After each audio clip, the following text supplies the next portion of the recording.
My father, when I was 11 years old at the county fair, bought me a ride in an airplane for a penny a pound. And I remember it. I was 75 pounds. It cost him 75 cents to take me for a ride with the pilot in a 172. And that's how I got started. And from there, I had the bug. I wanted to do it, and I did it at the absolute earliest age I could. Age 15, I'm taking lessons to solo on my 16th birthday. So my goal on my 16th birthday, I had plenty of time. I was more than ready, but I was going to go get my driver's license because I had a driver's permit, and then I was going to drive myself to my solo on my 16th birthday. I flunked my driver's license, so my mother had to drive me to the flying lesson, but I still soloed on my 16th birthday. And then I've been in it ever since. I got my license on my 17th birthday, which is the absolute earliest. 18, I was an instructor, commercial pilot, and then I had my ATP right on my 23rd birthday also. So I've been doing it forever. I mean, by the time I was 23, I had over 4,500 hours of flying time. I remember distinctly, even right now in my head, looking down and seeing, you know, the little ants on the roadways down there that were cars, and just, I've got to be a part of this. This is fun. It just became a part of me at a very early age, and I've been able to continue it. I've been fortunate, and I consider myself very fortunate to be able to do what I'm doing today. Honestly, when I came into the United States Air Force, I wanted to be an airline pilot, and I go, airlines aren't hiring. Let me just go to the Air Force. I'll fly the biggest thing that they have, and I'll get out and go be an airline pilot and make all those dollars that they were supposedly making back then. I got into the fast jets, you know, the T-38, formation flying. I go, I know this is for me. I don't want the big jets anymore. I want something I can go fast in formation with something else. And the F-15 was the biggest, baddest, most awesome fighter out there. I have to have it because I'm type A. I have to have the best of everything. So I graduated #1 in my class. I got my pick. I took an F-15.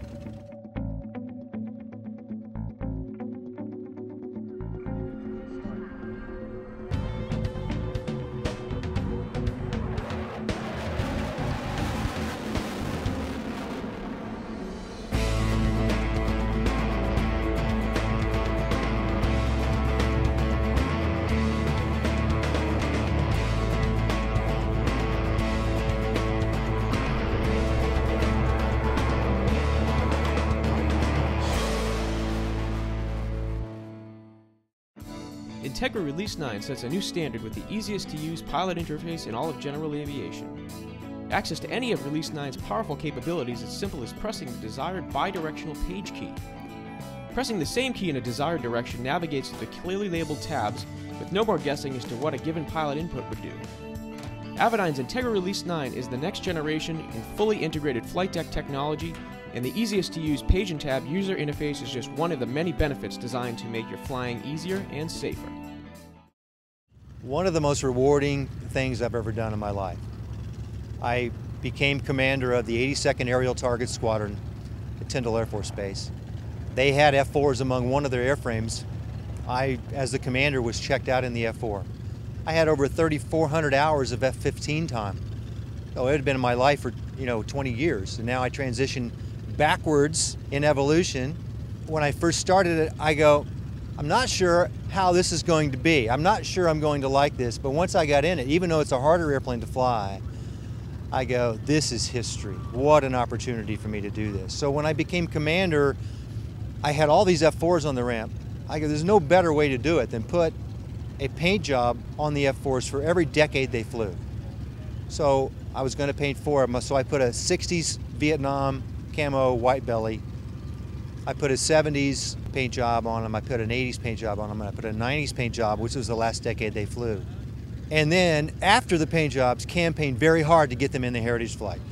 Go to air shows, position this particular aircraft where I knew 4-star generals were going to walk by this particular path and know that airplane was there and be there really schmoozing to try to get this, hey, we really need this airplane in the heritage flight. And it worked. And then being able to bring it to the first air show in colors and fly with these guys and see the response from the crowd. But not only that, but after I shut down, the Vietnam vets would come out of the woodwork and come up to this airplane, very emotional. hearing that noise again brought back so many memories of them in Vietnam, especially my Army and Marine veterans that were on the ground, and this airplane coming in to save them, knowing that if they heard the roar of the J-79s, the cavalry was on the way. Tears, bawling, very emotional people, consoling them. That was very important for me. Being able to honor those people made it all worth it. It still does. It gets me choked right now. Me being able to do what I did to bring that airplane back to the veterans just helps put salve on the wound that's still out there. Even though I'm not in the military now, I'm still flying the Collings Foundation F-4D, but this time I'm actually being able to do a fully acrobatic routine in it, and it's quite exciting. So I'm back in the saddle with the F-4. I'm really liking it.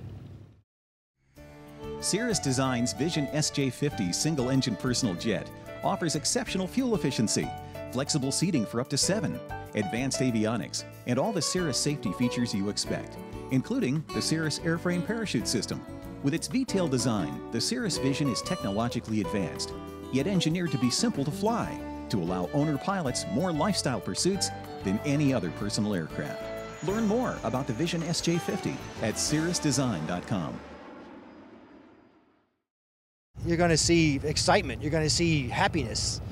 It tickles your heart when you get out in there and you see like the formations fly by.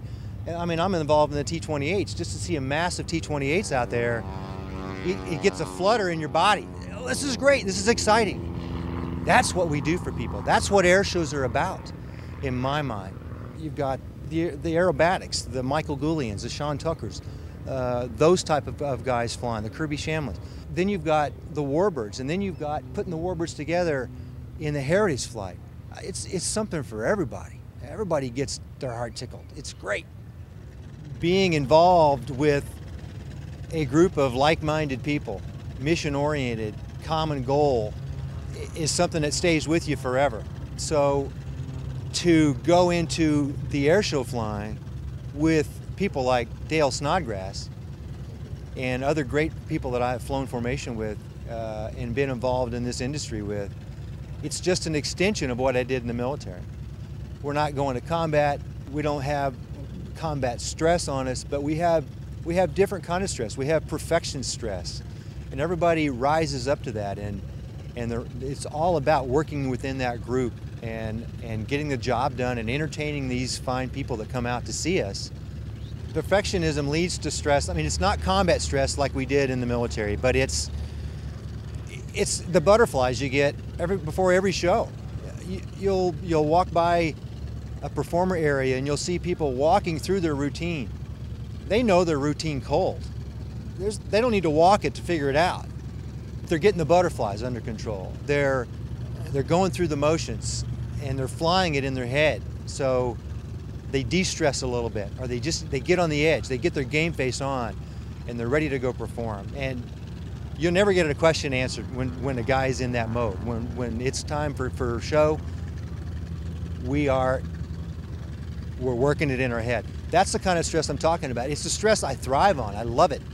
And working with Dale and the rest of the team members on MS-760 and the rest of the industry it's an extension of being in the military, but different. It's great. I love it.